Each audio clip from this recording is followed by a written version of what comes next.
Today's topic is river dominated deltas, and previously we have seen what are high constructive deltas. So a high constructive delta is nothing but a river dominated delta. We have seen the characteristic features of high constructive deltas already. Now these river dominated deltas are of two types: elongate deltas and lobate deltas, based on their geometry or based on their shapes. Now in this particular video we are going to see the facies associated with these deltas. So first we will see what are these facies. These are of two types. One is progradational facies and other is aggradational facies. Progradational facies are nothing but those sedimentary deposits or facies which move laterally or horizontally from the landward side towards the oceanward side due to the continuous deposition of sediments.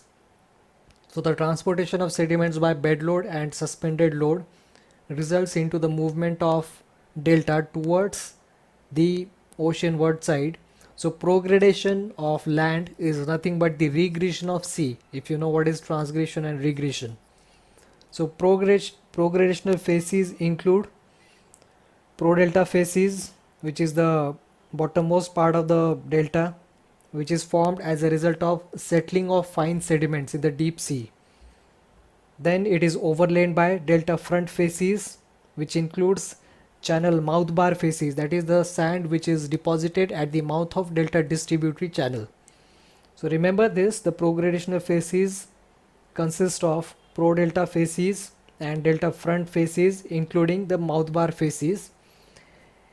And the second part is aggradational facies, the second group. So aggradation is nothing but the vertical accumulation of sediments, not lateral.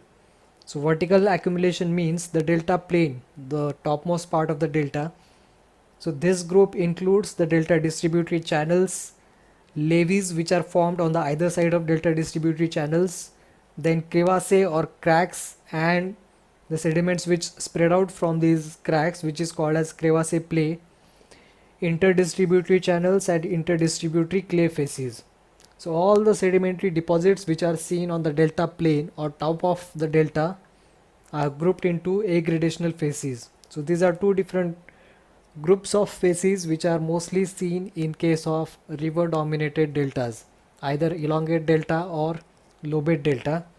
Destructional facies are very few in case of river dominated deltas, since the river is the dominant action in these types of deltas. Now to begin with the elongated deltas, these deltas show greater degree of progradation. One of the reasons is the ratio of sand to mud, or you can say the ratio of bed load to suspended load. This ratio is low in case of elongated deltas or high constructive deltas, as you know. Now since the ratio of bed load to suspended load is low, it means that there is more of transportation in suspension, and therefore the sediments are transported further away from the mouth of the river to form a bird foot geometry. When the sediments which are in suspension settle down, you get to see a bird foot type of delta.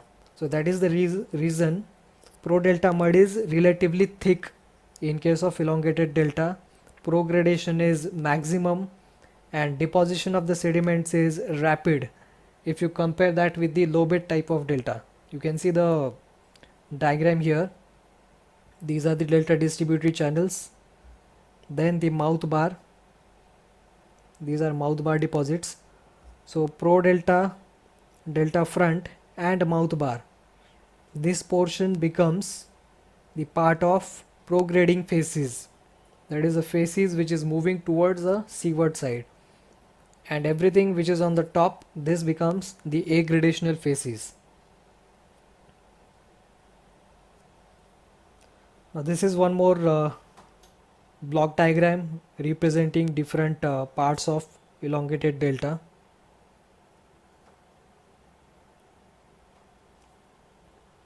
Now this is the cross section perpendicular to the mouth bar or perpendicular to the delta distributary channel, and you can see different parts. This is the delta distributary channel, and this is distal bar, this is mouth bar, and the dotted portion is the pro delta mud. Now due to the weight of sand which is on the top in the delta front or delta plane, you can see mud diappears, the intrusion of mud into the delta front sand in the form of fingers. So these are also called as bar finger deposits. Now this is similar to the formation of flame structure. Load and flame structure we have seen previously. So these are, in comparison to load and flame structures, these are much bigger in their scale, but this is the characteristic feature of elongated deltas or high constructive deltas, that is formation of bar finger sands or bar finger deposits due to the overburden pressure or subsidence. So you might see these two types of elongate and lobate deltas within similar system or within similar delta, which is a large delta. For example, Mississippi Delta, it may show one elongated delta lobe and other delta lobe in lobate form. So both may occur within a same delta system. That is also possible. Now this is the vertical sequence of high constructive elongate delta, and this vertical sequence shows the deformed progradational facies. If you see carefully here in this portion, so this is the transgressive facies which is overlaying the delta plane facies and delta front facies. There is very little preservance of destructional facies in these deltas, and delta plane facies contains on the top coal. You can see the layer of coal or limestone or mud. Now if you see carefully in this diagram, this portion here on the left hand side, it represents the curve of grain size against depth. So grain size is decreasing in this direction on x-axis, and this is increasing depth from the top. Now you have to concentrate only on this portion. Now this part is pro delta and this is delta front sand. So if you see this curve, it is moving away from the finer sediments. So this shows upward coarsening profile. This is inverted bell shape. Inverted bell shape indicates upward coarsening of grain size. See again, the grain size is decreasing toward this side. So the pro delta mud in this portion, you can see that the grain size is fine, but in delta front sand the grain size has increased, and this change is sharp. There is sharp change in the grain size. Also see the delta front sand, it is highly deformed. You can see that there are mud diappears and lot of disturbance, highly contorted sand you can see here.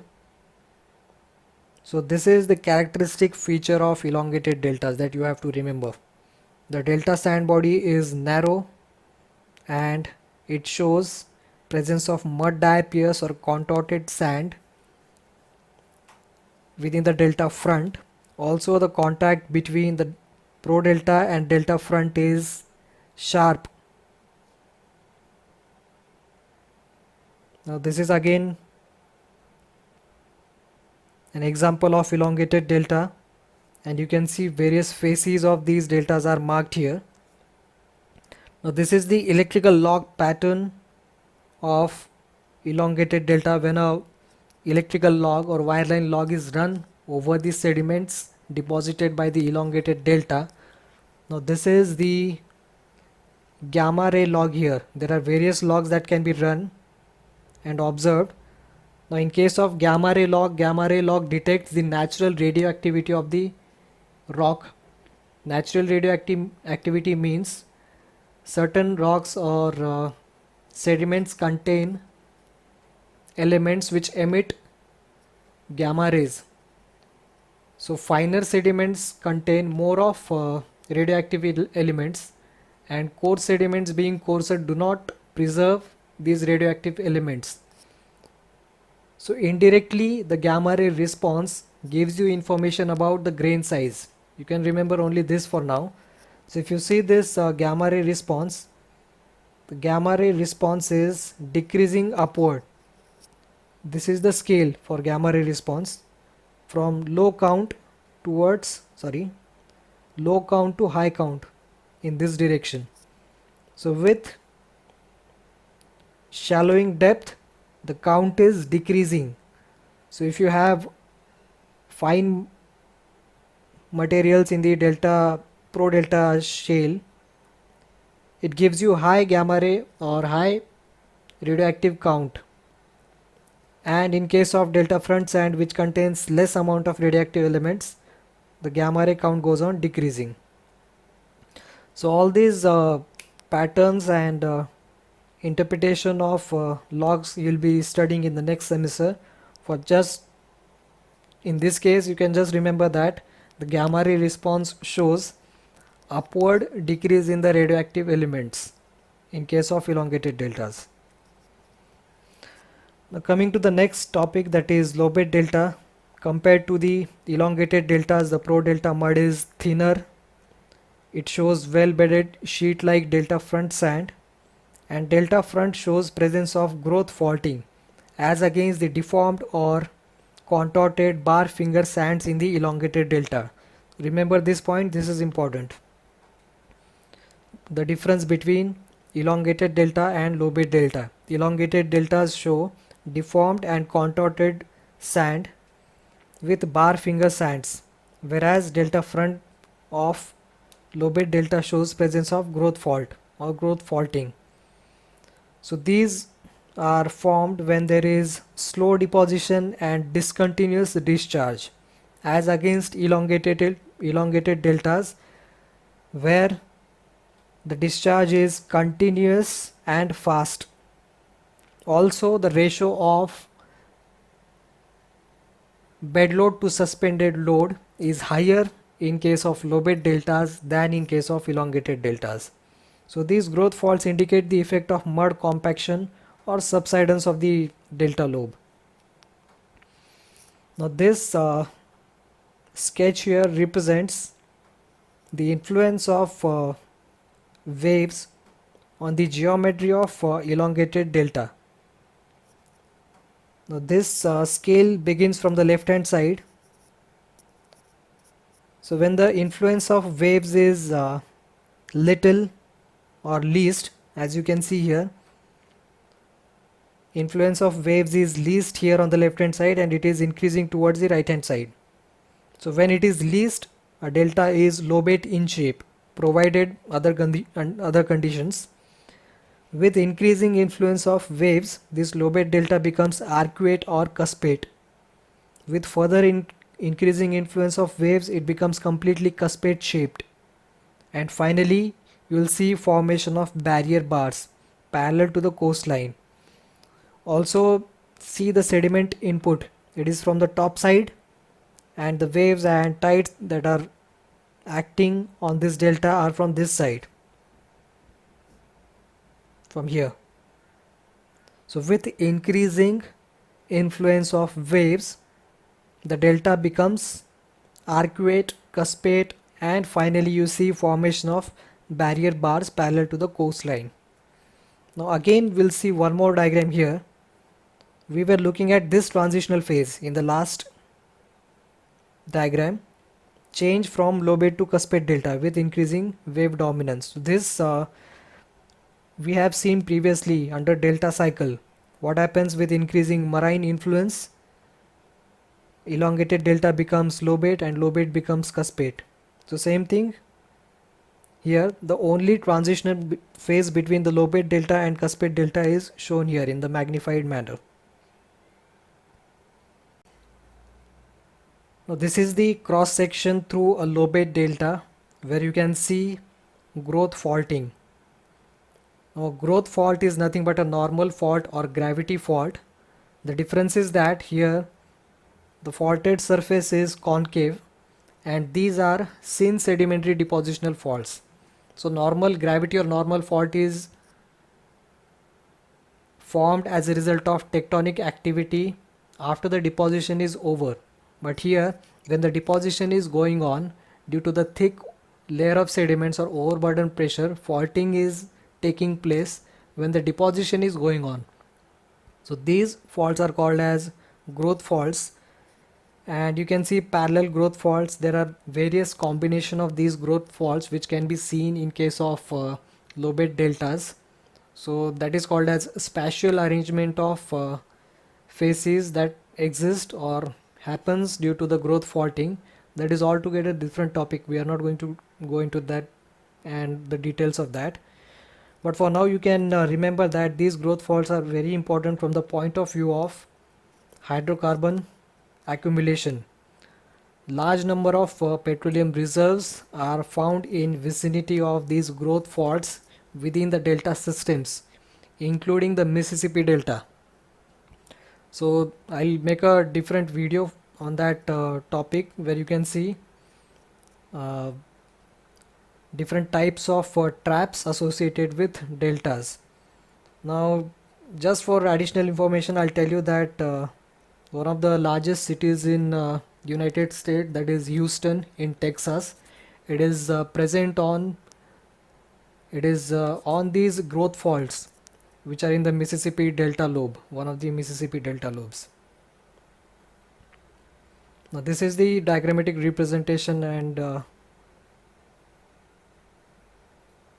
sketch of facies associated with lobate deltas,